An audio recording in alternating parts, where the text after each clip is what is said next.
అది కాదు ఏయ్ మాట్లాడకుండా నడురా బయటికి. ఏయ్ అది కాదు నువ్వు ఆగే. ఏయ్ గీత ఆగు. నువ్వు ఆగే. ఒసేయ్ గీత. నువ్వు పోవే లోపలికి. ఏయ్ పిల్లాడు లోపలికి. నాతో పెట్టుకుంటే గిట్లనే అవుతుంది. ఏయ్ చూసిన సినిమా చాలు కూర్చోండి. కడుపు నిండా తినాలి. తినండి. ఇప్పుడన్నా చేత్తో తినచ్చమ్మా. గుచ్చుకొని తినండి. దీంతో కడుపు నిండా అంటే తినండి.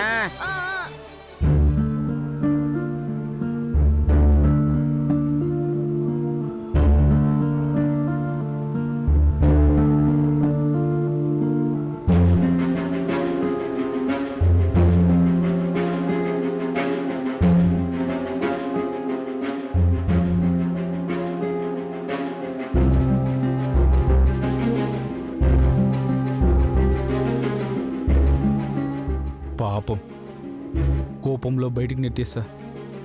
ఇంతవరకు ఏమీ తినలేదు. ఎలా ఉందో ఏమో. ఈ చలికాలం జలుబు చేసిందంటే మళ్ళీ నేనే చావాలి. లాభం లేదు. వెళ్ళి లోపల తీసుకొస్తే పోతుంది.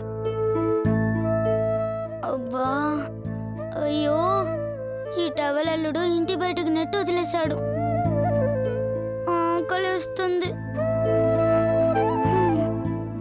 ఏం చేయాలి?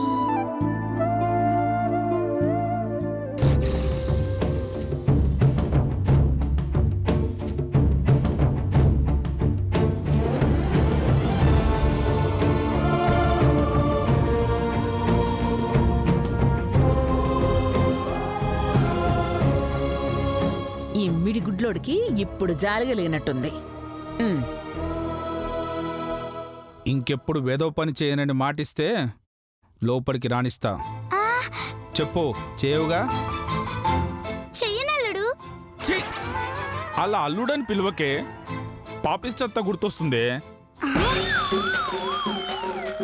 ఛీ! సచ్చినోడా పాపిస్టెత్తంట పాపిస్టెత్త. నువ్వు అలా కోపంగా చూసించాలు. లోపలికి వెళ్దాం రా. నన్ను తిట్టావుగా, నేను రాను. నిన్నెక్కడ తిట్టానే? తిట్టింది మా దగుల్బాజీ అత్తను కదా. మళ్ళీ తిడతావేంట్రా టవల్ అల్లుడు? ఆ? ఆమె తిడితే నన్ను తిట్టినట్టే. మర్యాదగా అత్తకు సారీ చెప్పు. ఏంటి? నేను ఆ దయ్యానికి సారీ చెప్పాలా? చెప్పను. అయితే నేను రాను. నువ్వు ఎలా రావో నేను చూస్తా. రావే. ఒరే పాపాత్ముడా, ఆ? అత్త చేయి పట్టుకోవడం పాపం రా. ఆ? నీ వెధవ నాటకాలు నా దగ్గర కాదే. పదవే. పద. అరే రావే. వదలరా. అరే రావే. వదలడు. జింతకి తెగిస్తావని తెలుసుంటే చచ్చినా ఈ ఒంట్లోకి వచ్చుండేదాన్ని కాదు. ఏడ్చావు. ఇప్పుడు చేయి పట్టుకుంటే ఏమైందే? ఛీ నీచుడా. నీ మామ తప్ప మరో మొగాడు పట్టుకుంటే ఆ చెయ్యి నరికేస్తాన్రా. ఆ? మామ అసలు నువ్వు శ్వేతవేనా? అవును, నేను శ్వేతనే. మరి మామ నువ్వు ఇంకేమన్నా చెప్పాలా? ఇంకేమన్నా అబద్ధం చెప్పాలనుకుంటే చెప్పేయి. నేను చూడాలనుకుంటున్నాను నన్ను మోసం చేయడానికి నువ్వు ఎంత నీచానికి దిగజారగలవు అని. ఎందుకు ఆలియా, ఎందుకు నువ్వు ఇలా చేసావు? నీకు తెలుసు కదా నానమ్మ తర్వాత నీ ఒక్కదానిని కదా నేను పూర్తిగా నమ్మేది. ఏమన్నావు నువ్వు? ఈ మధ్య అన్నిటినీ మర్చిపోతున్నావా? అది చాలు. వాటిలో ఉన్న శక్తి విషయాన్ని గ్రహించి మనకు వివరిస్తాయి.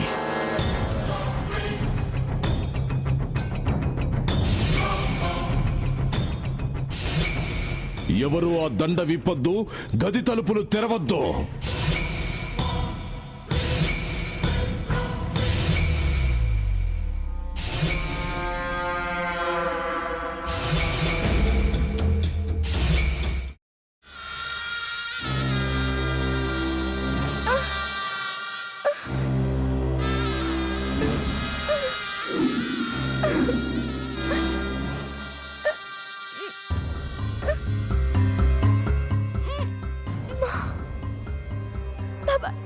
వద్దు బాబాయ్, నేను చేయొద్దు బాబాయ్, ప్లీజ్ బాబాయ్.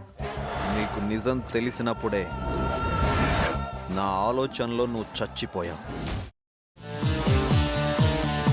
అబ్బా ప్లీజ్ కొంచెం తినండి ప్లీజ్. భీమారావు గారు మీరా? ఇగో మీరా కాదు సక్కుబాయ్. అవును, మీ పనామే లేచిపోయిందని చెప్పి కంప్లైంట్ ఇచ్చినావు కదా.